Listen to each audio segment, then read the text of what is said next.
when I was born. Well, you didn't have a doctor when I was born. Huh? You didn't have a doctor with you when I was born. I had a doctor, but he was late getting there.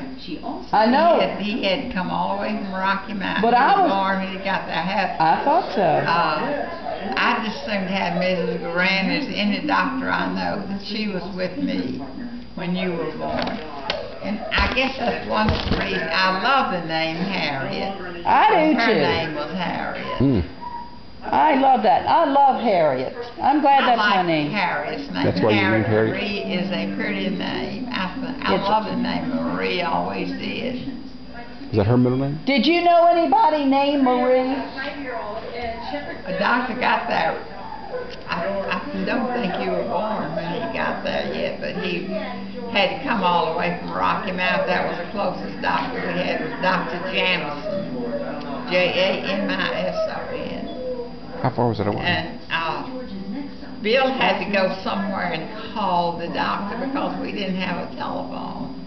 And he had to go, I guess he went up to the Grants and used that telephone. Mrs. Grant come down and stayed with me until the doctor, well, she stayed on too. So I was born when the doctor got there?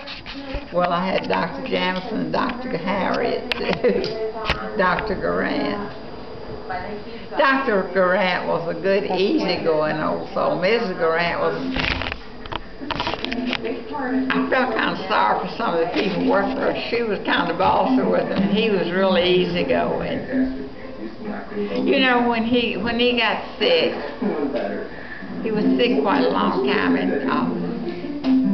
they let Bill and I in to see him in the house while he was in the house, and they didn't let anybody else in on the place. And I thought that was... What, Mother, what was wrong with Dr. Grant? Well, he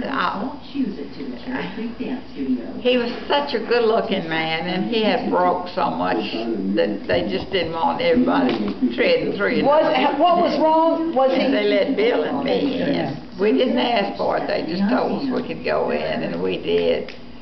And he was in that big old house there, you know. And they were always partial to your daddy. I know that. For that.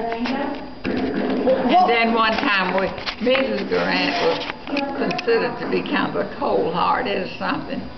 And Bill and I went to see her one time after she got sick, and she had a chair with a potty under it. You couldn't tell it. You couldn't tell with a potty under it. For your pee. And